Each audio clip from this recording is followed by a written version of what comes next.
As a Man Thinketh by James Allen. This is a book that I recommend you read and listen to the audio version of this book, and listen to it a number of times. And listen to it a number of times in different stages of your life. Because this book is very short. It's only like 80-something pages.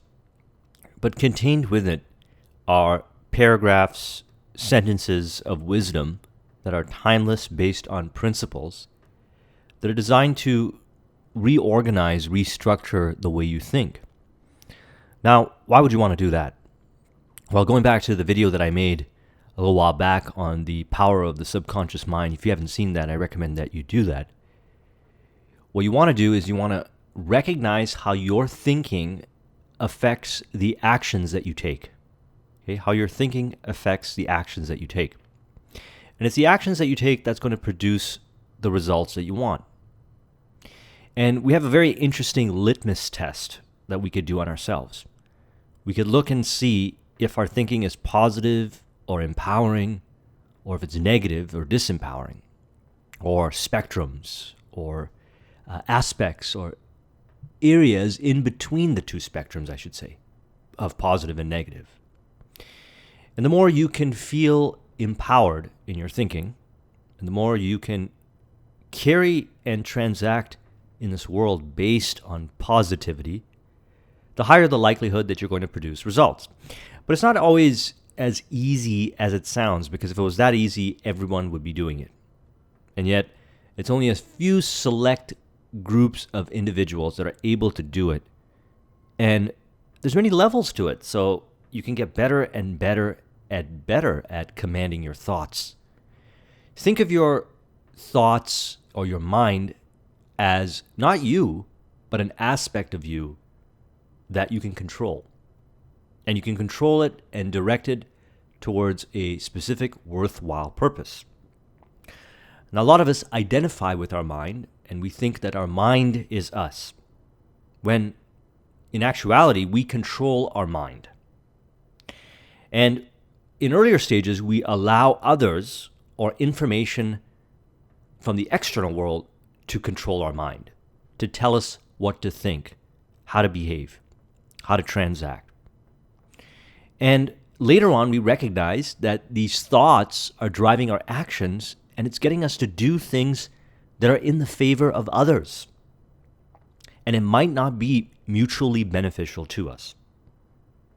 So when you get to this point, you recognize that if you change your thinking, if you systematically, strategically, and consciously ensure that you are inputting good, positive, empowering information into your brain, your thoughts are going to change, and it's going to change the actions, which obviously will change the results that you have. And this book is all about that. It's all about changing the way you think. But not just changing the way you think into some random way. This book is designed to change the way you think so that you can have more power over the dynamics that you have control over for the objective that you desire. So whether it's business, health and fitness, whatever area of your life, if you change the way you think in a way that empowers you, you're going to increase the likelihood that you're going to get the results that you want. And according to spiritual texts, you're going to tap into higher levels of power, higher levels of understanding, levels of power and understanding that a lot of people don't have access to because they're very reactive to the external world. They see themselves as the effect rather than the cause. And in earlier stages, we find ourselves seeing ourselves as the effect rather than the cause, because for valid reasons. You see, when you're born into this world, you have to rely upon others to teach you how to navigate, teach you how to walk, teach you the rules of society, the laws of physical reality, different things that you need to learn in order to thrive, in order to survive, and in order to do your purpose. You need to understand fundamentals. So we rely on people. Later on, we recognize that once we get the fundamentals down, that we're able to come up with our own insights. We start to think like entrepreneurs. We start to think for ourselves. we start to recognize that we always knew what we wanted, and we held ourselves back from achieving what we want because we got too vested in what other people were telling us to do. And while much of what they were saying was valid in terms and context to the basics and fundamentals and principles, there was a lot of information that was not going to help us connect to our true purpose. So part of this journey is to figure out what your true purpose is. And in order to do that, you have to learn to think for yourself. You have to learn to tap into yourself and listen to your inner voice. This book helps you do it. You have to also learn to trust your judgment and intuition. You have to get to a certain point where you actually feel confident in doing so. This could take some time. Okay, some people can get this at earlier stages in life. They just learn really fast. And for some of us, it could take a lot longer. But the goal here is to recognize that our thinking is a litmus test or an indicator, a revelation of who we are and how we see reality, and an indicator if we're moving towards our goals, our vision, our purpose, or we're moving away from it.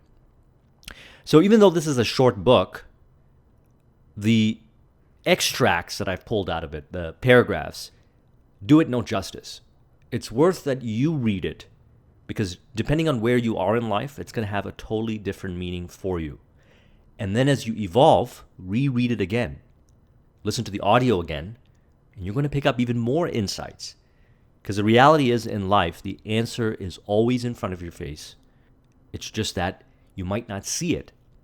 But you have to have experience through action taking, through references, to be able to see the answers in front of you. So this is a very normal process. There's nothing weird about this.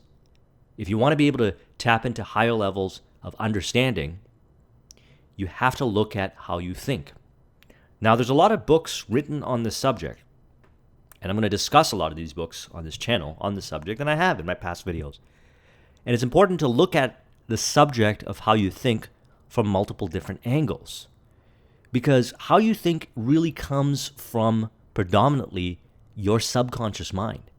Your past experiences shape the way you think. In fact, you could look at the way you think right now, and you could probably track it back to its origins as to why you think that way. And if you could rewrite those stories into empowering stories, if they are disempowering stories, then you're going to find yourself automatically doing the things you need to do. And one of the ways to rewrite the stories is through repetition, to consistently and constantly feed your mind positive information. Feed your subconscious mind positive information that's empowering. Your subconscious mind will take in information as is. It's your conscious mind that has the judgment that says whether it's right or wrong. Your subconscious mind will accept information as is. That's why when you're watching television or you're watching or consuming information that you know is negative, you must understand that your subconscious mind accepts it as is. It doesn't make the judgment. And it gets you to navigate from that perspective. And this is indicated in your thinking. So let's go ahead and get started. The effect of thought on circumstances. Circumstances do not make the man. It reveals him to himself. So when you're navigating life, you're communicating with people, you're just observing reality, and you experience circumstances, okay? Certain feelings, negative things that happen to you, positive things that happen to you. It's not really what happens to you that matters the most, but how you respond to it. This is going to be an indication of your ability to control the dynamics that you have control over, or be thrown and led into chaos by focusing on dynamics that you don't have control over. So pay attention to what you have happening to you and understand that the world is a projection of your internal reality. You make sense of it based on how you see reality, which is really just based on your past programming, and there might be some genetic elements to it. However, there's a lot we have control over. So circumstances reveal to us what we need to do. One of my favorite exercises is to connect with people who don't see things my way. I love to talk to people who have totally different views of reality. And what I'm interested in is their reality and how I feel about what they're telling me. Do I tense up? Do I throw judgment and negativity, or do I listen openly? The sign of true confidence, and if you want to raise your self-confidence, is to be able to accept somebody else's viewpoints, how somebody else sees reality, and proceed in the way you intended to proceed. This is not from a place of force, but rather from a place of accepting and allowing and true core power or core confidence. And by having conversations with people, you could see how reactive you are. The goal here is to be the cause rather than the effect. And when you're reactive, you tend to go into chaotic states of mind. And when you're in chaotic states of mind, it's harder to maintain control of your thinking. It's harder to focus on the positive. So observe yourself.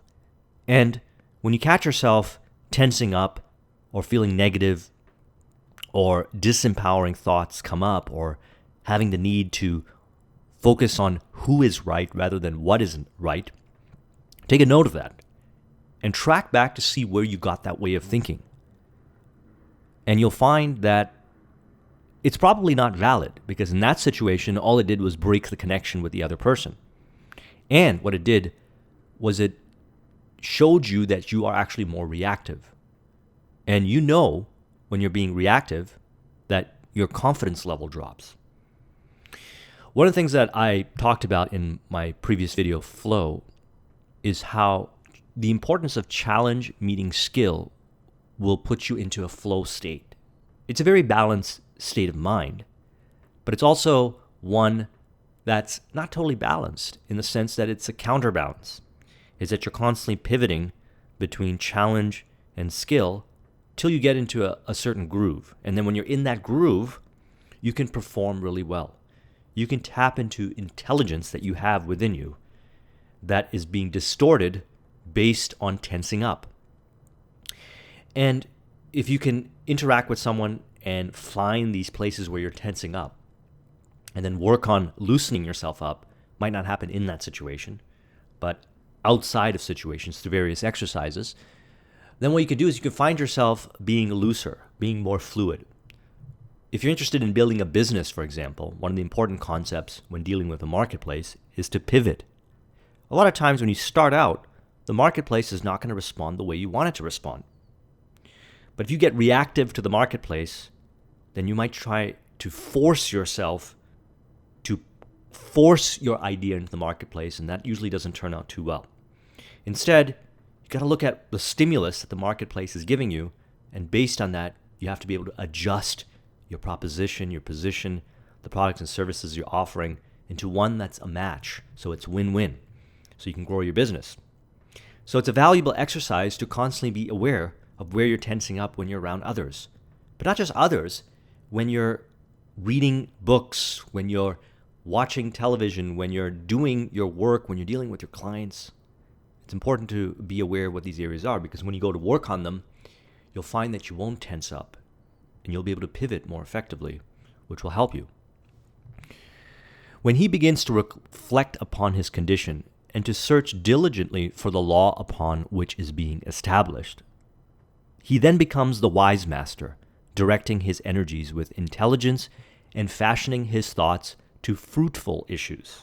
So again, when you reflect upon how you respond, and then you figure out the law as to why you respond that way, till you're over it. Okay, when I'm talking about negative responses here, where you tense up, where you lock up, and you figure out why that's happening, and you overcome it, then you're able to redirect your energy, pivot with intelligence towards what you have control over. In life, there's things you have control over and then things that you don't have control over. However, there's far more things that we have control over, even in the worst circumstances. But like I said earlier, the challenge is that we don't see that. But we can start seeing it, and we can start seeing it once we start to go work on ourselves and clear our mind to the point where we're present, we're aware, and we're internalizing the dynamics at play. And based on that, we can pull upon our intelligence in a calm and relaxed way and move forward. Circumstances, however, are so complicated. Thought is so deeply rooted, and the conditions of happiness vary so vastly with individuals that a man's entire soul condition, although it may be known to himself, cannot be judged by another from the external aspect of his life alone. Okay, so only you know and can know what's going on with yourself at a deep level. You can seek counsel in others. You can get others to guide you. And this can help you on your journey for certain things. But don't make the mistake to rely upon others too much. You have to learn to rely upon yourself. As I mentioned earlier, in early stages of life, you naturally tend to rely upon others because you're just being acclimated to this world. It's a new world. You're born into it. You don't know how it works. And that's okay. But in later stages, you must learn how to rely upon yourself because these circumstances that happen to you externally are aspects that could be drawn by your subconscious mind. In other words, your subconscious mind could be creating these scenarios in the external world for you that are so deeply rooted in certain thought processes and they're so complex that you really have to meditate and analyze and reflect deeply within yourself to pick up on the nuances and the pathological nature of them to understand how they work. This is why it's important to learn why you learn and learn a lot about yourself. Dedicate a large portion of your life to studying yourself, to see why you do what you do. You should actually be the biggest study of your life. A lot of times we spend hours and hours studying about an external subject and not dedicating a lot of time studying about ourselves. Well, if you learn to study yourself and you learn what works for you, then you can get better at the 80-20 principle, the Pareto principle, where in a lot of things in life, 20% of the things that we do produce 80% of the results. And if you're self-reflective, you can figure out what this 20% is. And if you go even deeper, you can fraction that 20% down to another 80-20, and then fraction that 20% down to another 80-20, which will give you massive leverage. But you have to know yourself to be able to understand this leverage to a higher level. Now, what I'm saying might seem complicated if you're new to this, but understand something, that if you're on this journey and you continue on this journey and you take it one step at a time every day and you focus on being present and aware and valuing what you have in front of you, then you're going to make rapid progress. And if you recognize that the external world is a projection of your internal state and you're giving it meaning real time, and that you could rewrite that meaning based on the thoughts you have in your mind, then you are going to make progress. You're going to make faster progress. You're going to recognize when you need help, when you need to reach out to someone, and you can recognize when you can find the answers within yourself. As a progressive and evolving being, man is where he is that he may learn, that he may grow, and that as he learns the spiritual lesson, which any circumstance contains for him, it passes away and gives place to other circumstances. Life has a way of repeating the same lesson over and over again. You might find yourself in the same kind of relationships, whether it be romantic relationships or business relationships, certain same kind of circumstances over and over again. And if you find yourself in those kind of circumstances over again, don't blame the person. Look within yourself and see what is attracting it.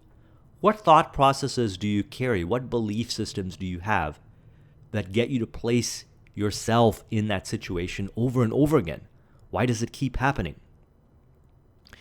Once you recognize the root of this, and this requires deep reflection, as well as maybe reaching out from guidance or for guidance from some people who really understand how this stuff works, you are able to then rewrite those stories, change your paradigm around, change your thinking around. You'll start to see reality differently, and you'll find that those things no longer exist. This is especially true for business, like with anything in life. In business, you start out, might not get the results that you want, and you recognize that these circumstances happen. The deals don't go through, all kinds of or negative things happen to you, I should say. And, you don't want these things to happen, but they're lessons. And then once you recognize the lesson that's contained within that circumstance, and you really overcome it, like you internally overcome it, you break through within yourself, then you'll find that you'll move on to a higher level of business. You won't have those same problems anymore. And I can speak for this because I've been in entrepreneurship now solidly, full-time, for 8 years. Prior to that, I was in 10 years in corporate, and the same thing repeated itself. In the starting of my first years in corporate, I was very reactive. Everything seemed overwhelming. But as I moved on in my career, I started to make sense of the circumstances, and I started to move to higher levels. Not just higher levels of understanding, but in reality, higher levels of position, higher levels of responsibility, which brought in a higher level of income, and the same applies for business. A man is literally what he thinks, his character being the sum of all his thoughts. This is something we have to accept first, and through experience, we accept it more and more. And your character is what is your value to your world, okay? The value you bring to your world is based on your character. The things you do will seem automatic once you really work on your character. They will seem effortless. They will seem to just flow out of you. And your thoughts are really revealing to you the level of scarcity thinking or abundance thinking that you have, the level of empowering thinking or disempowering thinking that you have. So I want you to really be aware of your thoughts that you carry throughout the day. And also look at the thoughts that you have in different circumstances and different situations. And then I want you to take an inventory and look at the things that seem to be very easy for you, okay? The strengths that you have. And look at the thoughts that are associated with it. Chances are, in your reality, it seems easy. Your thoughts seem to flow with that particular circumstance. Then, on the flip side, look at the areas where you have challenge, where you're not getting what you want. And then be aware of your thoughts that govern those realities, or those circumstances. You'll find, and sometimes you'll have to dig pretty deep, but there is elements of disempowering negative thinking associated with the lack of results that you have. Act is the blossom of thought, and joy and suffering are its fruits. Thus does a man garner in the sweet and bitter fruitage of his own husbandry. Maybe we've discussed that. By the right choice and true application of thought, man ascends to the divine perfection. By the abuse and wrong application of thought, he descends below the level of the beast. Between these two extremes are all the grades of character, and man is their maker and master. Everybody wants to raise themselves to a higher level of success, a higher level of vibration, a higher level of calm. And we have within us the possibility to do so. We only have to look at how we believe the world to work. If we see the world generally as a friendly place, then our thoughts tend to be more positive. If we see the world to be negative or an unfriendly place, our thoughts tend to be more negative. And the more we attach to the negative thoughts, the more we will lower our vibration, and circumstances will match that. We'll find that we're taken advantage of. We'll find that we're not able to handle ourselves well in business situations. We might give up. We'll do all these disempowering things. And if we start to see the world as a friendly place, We will rewrite the stories for things like rejection, circumstances not going our way, the marketplace not cooperating the way we want, people not wanting to deal with us or share our point of view. We'll be okay with it, which will calibrate our thinking towards what we have control over. And then it'll just increase the likelihood that we'll get the results because we'll move down that direction. This is quite pragmatic stuff if you really think about it. There's nothing woo-woo about it. Not what he wishes and prays for does a man get, but what he justly earns. His wishes and prayers are only gratified and answered when they harmonize with his thoughts and actions. When you wish for something and you pray for something and you look to the skies or you look within or whatever you do to really want something, you have to ask yourself, are your actions and your thoughts really in alignment with what you want? In other words, are you taking action towards that? Because action is just another word for faith. Because if you believe that you're going to get, and if you know that what you're going after is something that you deserve, then you'll have no problem taking the action. But if you have a hard time taking the action, then there's a conflict. And those conflicts are revealed in your thoughts. So prayer or wishes have to be aligned with thoughts and actions for it to flow. One of the conversations that I have with aspiring entrepreneurs and business people is I really want to know why they want to be entrepreneurs. Why do they want to build a business? Because entrepreneurship and business is a lot of dedication. You have to invest pretty much all your time every day, 7 days a week.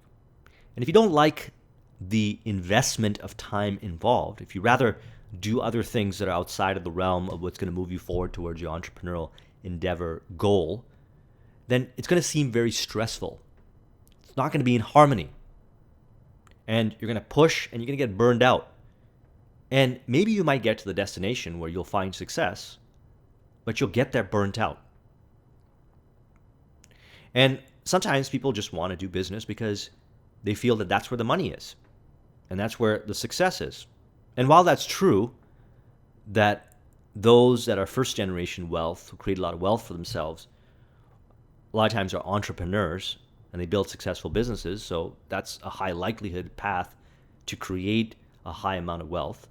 We have to understand that those that succeed are either pushing themselves to the point where they get there and they're not satisfied, or that's who they are. That's who they are. So we have to reflect upon ourselves and really ask ourselves why we're doing what we want to do. And if we recognize that there's a lot of investment in time, for example, in entrepreneurship, to get to the end result, then we have to make peace and actually enjoy the process. Now, this is the beauty behind this, is you could learn how to enjoy things that other people don't enjoy. Rather than pushing through it, find the joy in it. So that's why I recommend watching my video on flow. Because if you connect the things that you do on a daily basis that are required towards your vision, and you recognize you're doing it for it, it becomes just like anything else a professional does. Take, for example, the professional athlete. The professional athlete plays the sport, but outside of the arena, they train. They endure hours of practice. They exercise. They eat healthy. They keep themselves in a certain place where they're not abusing their body and abusing their mind. And the players that do this have to do this all the time because they're playing at a professional level. And the ones that enjoy it, you could see the grace and finesse in them. And that's reflected when they're in the arena. Okay, so we can look at this from multiple different angles. But the core here is that we have to be in alignment. Our wishes and prayers have to be in alignment with thoughts and actions. And it should flow, and it should flow gracefully. The soul attracts that what it secretly harbors, that what it loves, and also what it fears. It reaches the heights of its cherished aspiration. It falls to the level of its unchastised desires, and circumstances are the means by which the soul receives its own.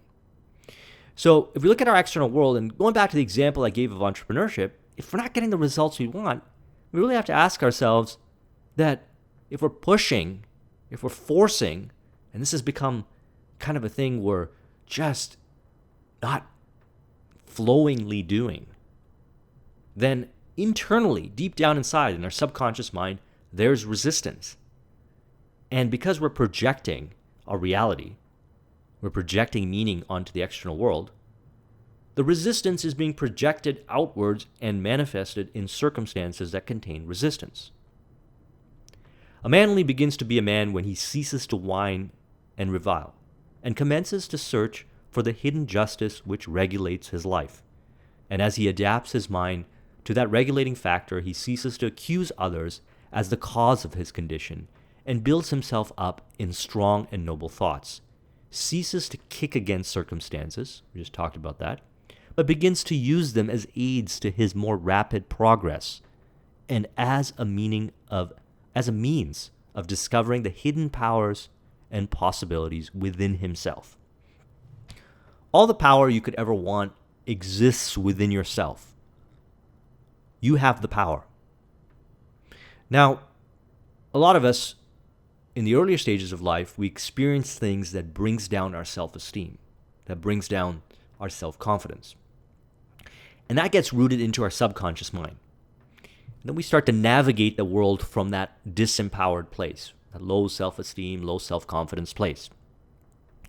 And because we're navigating from a low self-confidence place, we're going to fail, obviously, to have any thought processes that indicate and allow us to tap into our internal powers, our abilities that we actually have, because we can't see them anymore. Right? Remember I said the answer is always in front of you, but you just can't see it? Well, if we can go through a point of acceptance and understanding through affirmation and exercise and so forth, that we do have the powers within, then we'll start to recognize those powers. In the beginning, we might seem, they're very lightly demonstrated. And then when we start to execute and we see our abilities of results that we get, actual concrete results that we get from these little powers that we have, we start to rewrite the story of the disempowering, low self-esteem, low self-confidence thoughts. And then authentically, our confidence goes up. And then as our confidence goes up, we start to recognize even more that we have hidden powers. And this has no end. You'll keep going higher and higher and higher. Eventually, you'll start surpassing a lot of people in the world, and you'll be having within your possession a lot of powers that people have not realized that they have within themselves. You'll become, for example, an excellent judge of character, an excellent reader of the marketplace. You'll be able to see where things are going far more ahead of time than others. It's going to seem so obvious to you. You have these abilities in you. The problem is we cloud ourselves, and not because we want to hurt ourselves, but because we have accepted a lot of low self-esteem, low self-confidence thoughts. And then when you go to remove those, we start to recognize that we have more power. We have more grace. We don't find ourselves in situations where circumstances are pushing against us and validating the disempowering, low self-esteem thoughts that come from the deep aspects of our subconscious mind that was programmed in earlier stages. And you'll find yourself not kicking against circumstances, looking at a circumstance that's not favorable objectively and say, I can either go left or right here. What am I going to do? You'll be able to make decisions really fast. One of the things that tires us out, when we're talking about entrepreneurship, I mentioned that, it's a big investment of time. And those that can work tirelessly and still be energized, I know some people like that, and I'm getting to be more and more like that throughout the years because I study people like that. I look at how they think. But those that have that ability from analysis and studying them and being around them and really being Socratic and trying to figure out why they are the way they are, I find that they have an easier time making decisions. They flow through decisions. They make far more decisions in a day than most people because they make the decisions faster and they move on to the next circumstance and they decide on that and they just keep going. As a result, they get a lot of success, but they don't tire themselves out from taking too long to make a decision. Taking too long to make a decision burns mental resources inefficiently. If you can make quick decisions, if you train yourself to make quick decisions, you'll find you'll have more energy. So we actually have a lot of energy. And when we tap into flow, we pull energy from within. We pull this energy from within, and it propels us forward to a whole productive day. And we throttle that energy, or we create blockages when we have a hard time making decisions. And the reason why we have a hard time making decisions is because our thoughts, we overthink things, or we have disempowering thoughts that get us to focus on the negative when we need to make a decision. Let's talk about effect of thought on health and the body.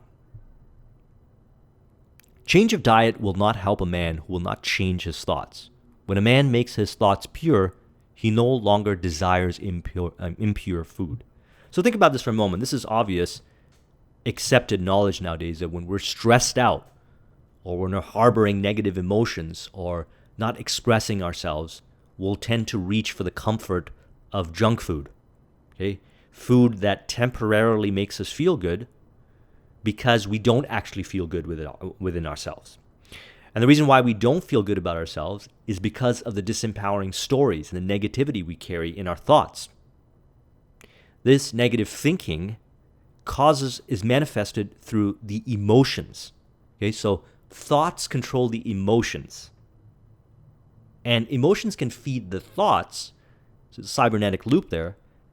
But we can really change things at a thought level through repetition, through exercise, through self-analysis, in a lot of different areas. And the more we tend to go through, and I mentioned this earlier, about decisions, our day with ease. We set up conditions, we place ourselves in environments and situations where we're able to operate cleanly in our thoughts.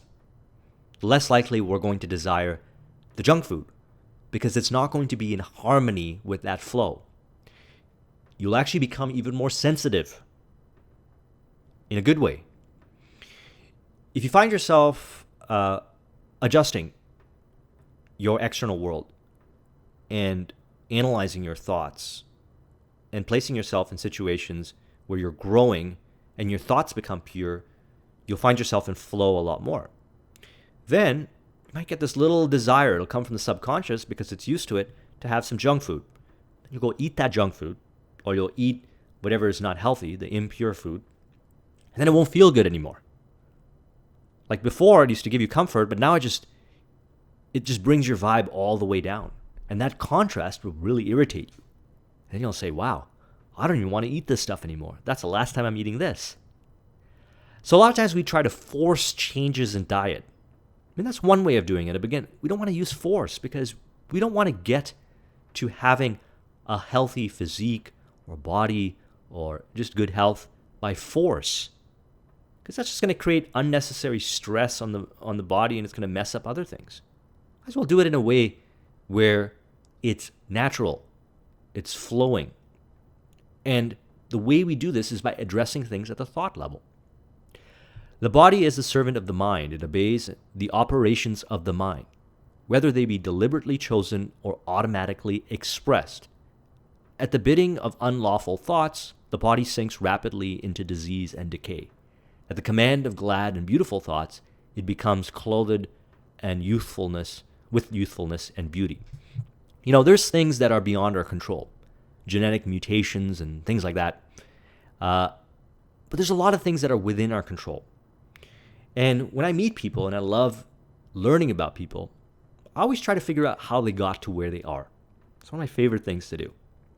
And it's not just like if they got financial success, business success, or success. I just want to know how they got to where they are right now, like their state, their current state.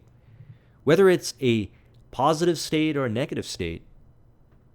And I can always trace it back to how they communicate, the things that they say, the words that they use. It's very revealing. You could tell a lot about a person and yourself by the words that you use, how you communicate, your choices of words, and the meaning you give to things. You can tell a lot. And you'll find that when somebody has negative thinking, lower level thinking, it's manifested in their physical reality. Now, you won't be able to tell them that, hey, it's probably the result of your thinking, or a lot of it has to do with the result of thinking, because they might find that offensive. And that's not your place to do it unless they're opening and accepting for feedback. But it should reveal to you the correlations, the connections. Because remember, a lot of this is about self-reflection. And you have to be able to learn from any place you can get information from.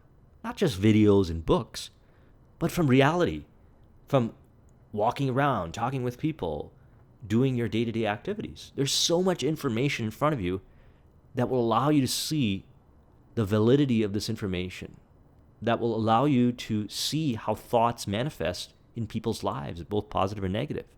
And that process will help rewire your subconscious, will increase and put a higher level of awareness on what needs to be done. Raising your level of awareness, again, is not a thing of force.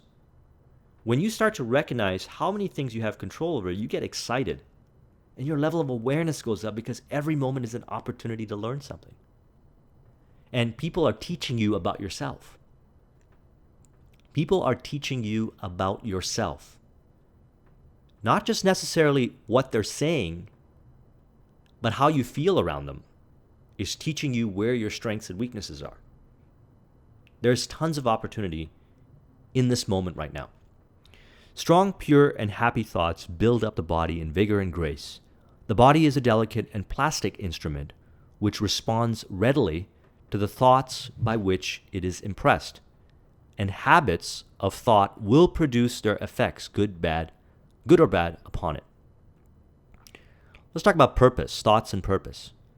A man should conceive of a legitimate purpose in his heart and set out to accomplish it.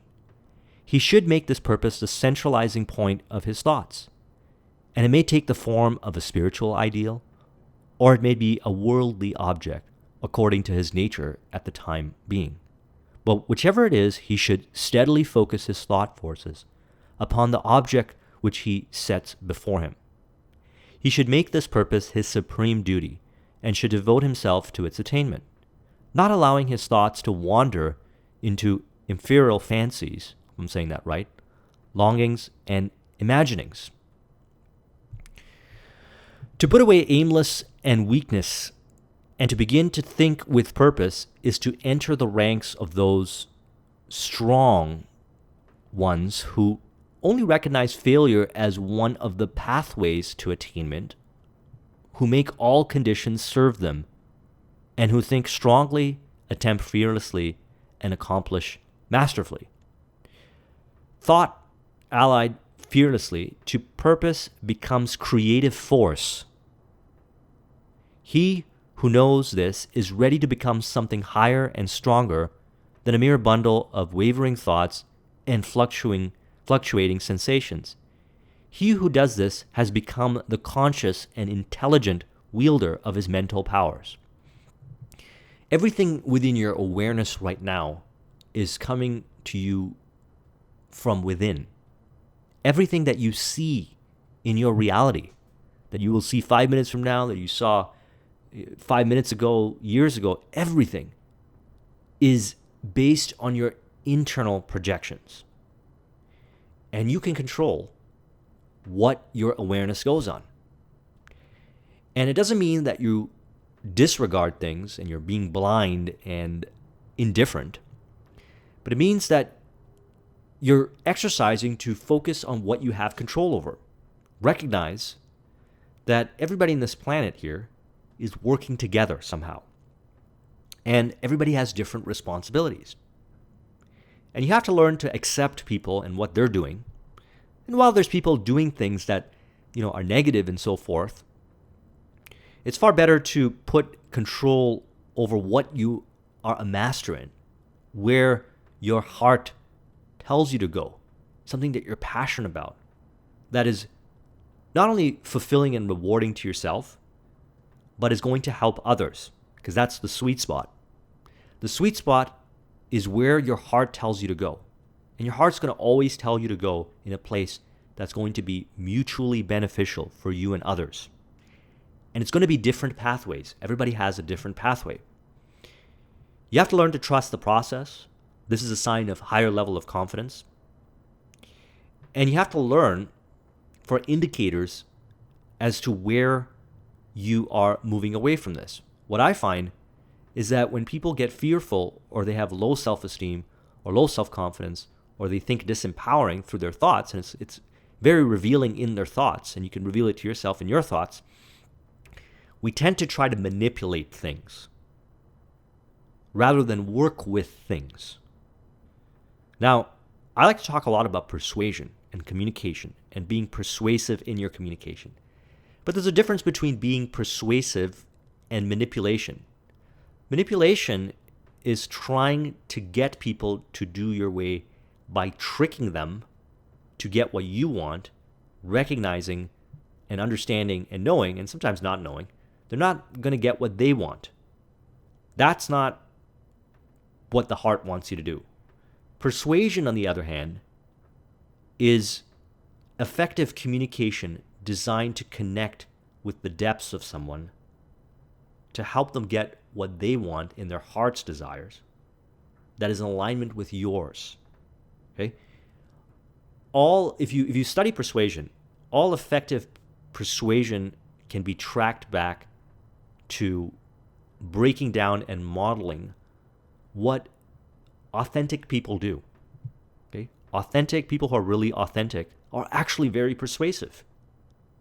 They don't need to use tactics, because the tactics are deployed unconsciously through the subconscious intelligence.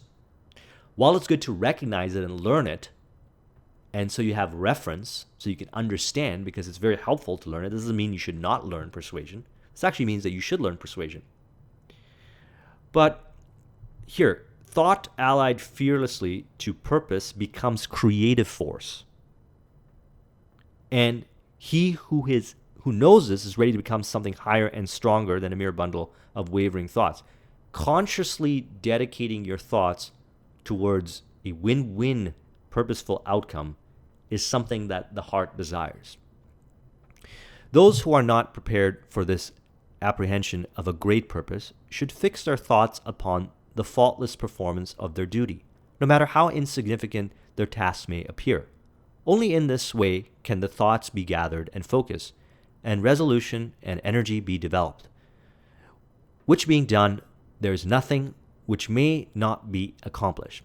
So when we're looking at purpose, we're not thinking of something grand necessarily, life-changing, or for others, countless others, and so forth. It doesn't have to be that. The key here is to do what you have to do today, as well as you can do it. And when you can do that, you will level up.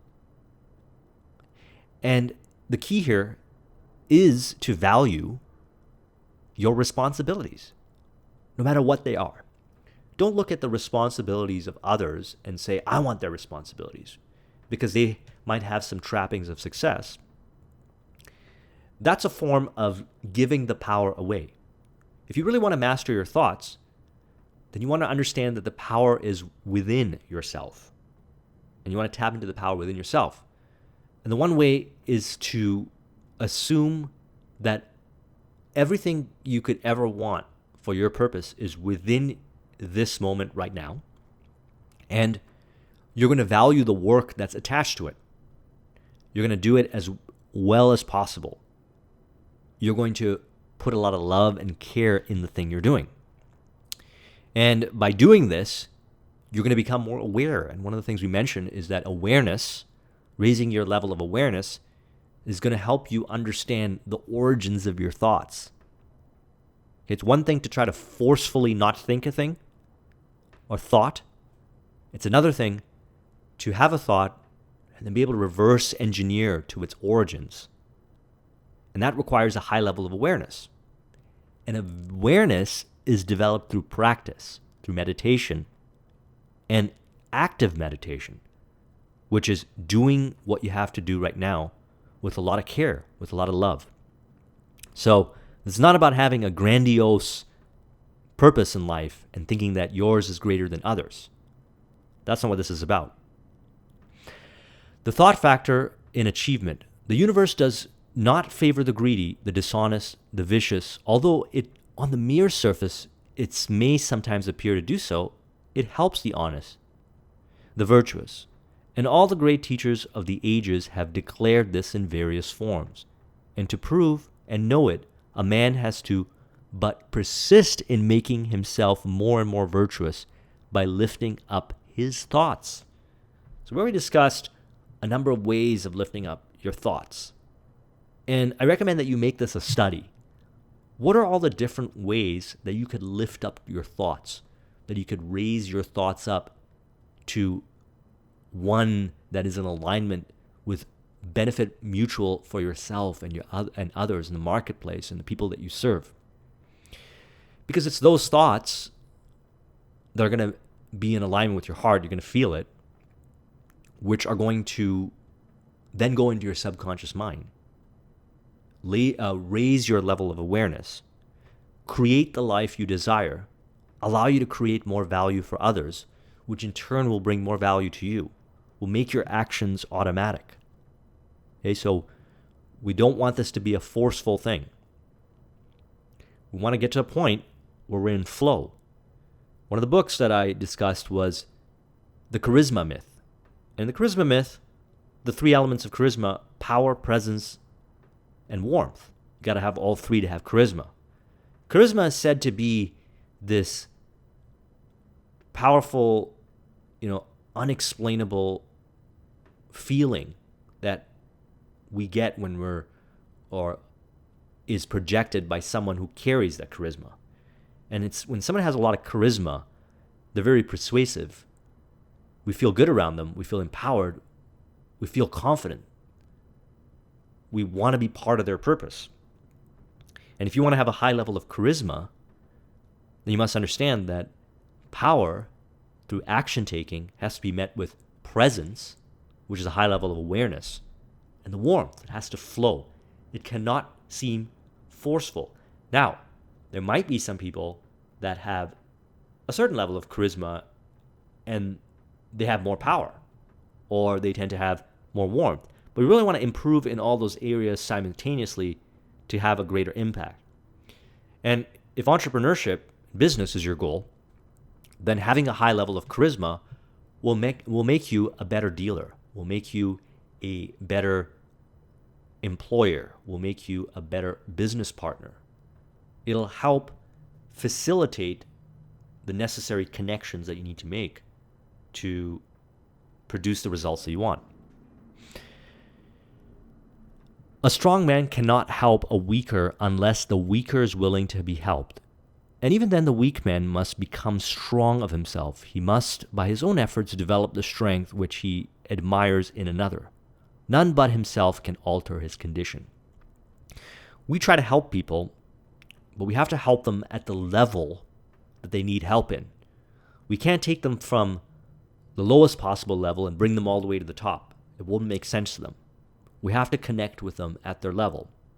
And there are different people that are qualified to connect with people at different levels. We have to consciously choose the area in which we're connecting with people to level them up. And that's when you become more effective at doing it.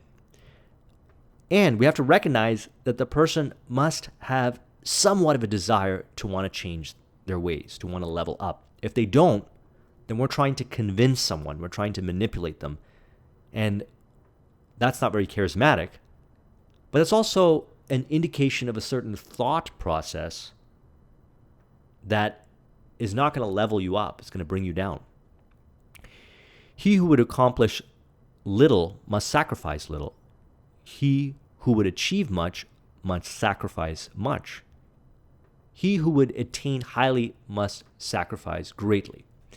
Now, what's interesting is that sacrifice in the earlier stages of development can seem stressful. Like you give up, eating a certain way, indulging in debaucherous behaviors and so forth. You might find that as like something you don't want to do. But as you raise your level of thought and you go into higher vibrations, sacrifice becomes a way of life. It becomes something of flow. You no longer have a desire to do those things. And others might look at you and say, wow, you sacrifice a lot. You're very dedicated to what you do. Therefore, you're sacrificing all these other things. Well, the reality is you just don't want to do those other things. So in the starting, yes, to prove to yourself that you are worthy of, and the actions, when we talked about this earlier, you can't just wish for something, you have to take action. Those earlier stages actions are going to seem what sacrifice really means. Like you're giving something up. You really want to do this other thing, but you can't because you know you have to do this other thing. Humanity cannot forget its dreamers. It cannot let their ideals fade and die. It lives in them. It knows them in the realities which it shall one day see and know. Cherish your visions. Cherish your ideals. Cherish the music that stirs in your heart, the beauty that forms in your mind, the loveliness that drapes your purest thoughts. For out of them will grow all delightful conditions and heavenly environment. Of these, if you but remain true to them, your world will at last be built. And you too, young youthful reader, will realize the vision, not the ideal wish, of your heart, be it base or beautiful, or a mixture of both, for you will always gravitate towards that what you secretly love most. Into your hands will be placed the exact results of your own thoughts. You will receive that which you earn, no more, no less. Whatever your present environment may be, you will fall, remain, or rise with your thoughts, your vision, your ideal. Okay, so I want to emphasize this point right here. You will receive that which you earn, no more, no less.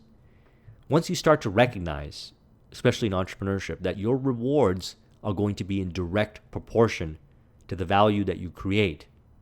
And, sometimes you'll see people manipulating the process, but that doesn't last very long. And they will pay it back somehow, some way.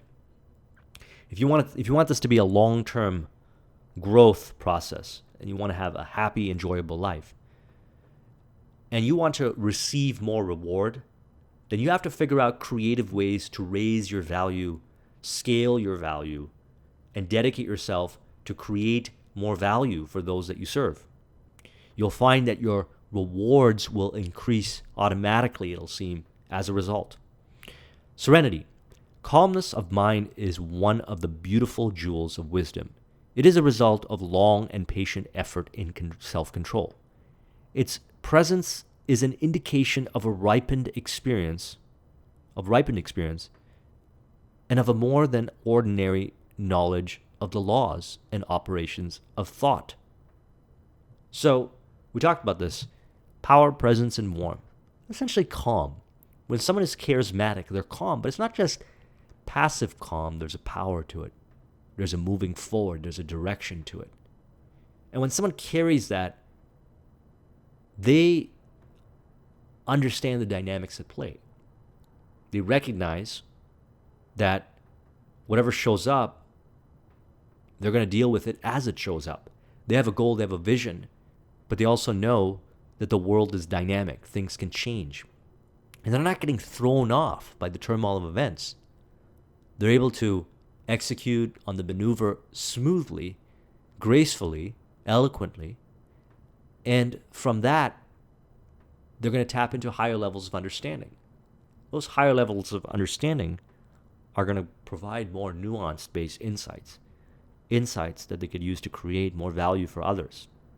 And it's through that where they're rewarded back by the world, different kinds of resources that facilitate more of that calmness.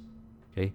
The rewards you get in life as a result of living this way are given to you not for egotistical reasons, but to be able for you to build yourself up even higher so you can give more value. And this is an ongoing cycle.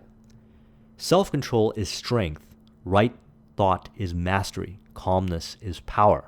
Okay, so if you can control, and in the starting it's going to seem hard, but later on you'll get more graceful. Your thoughts, redirect them towards things you can do in an empowering way, then that's really what strength is.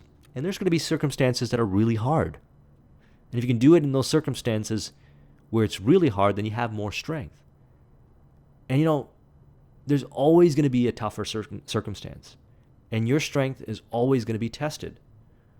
But as you rise up, as you go to higher levels, it's important to recognize that your strength is being tested. And if you can overcome that test, there is a level higher. And for each level that you rise up, there are rewards. Not just physical rewards, spiritual rewards, happiness rewards. They're there. Right thought is mastery. Right thought is mastery. Thoughts that are designed to cleanly and swiftly produce the results are mastery. Convoluted thoughts, thoughts that over complexify, create added layers for no reason, is not a sign of mastery. It's a sign of getting there. But there are many ways to get the end result.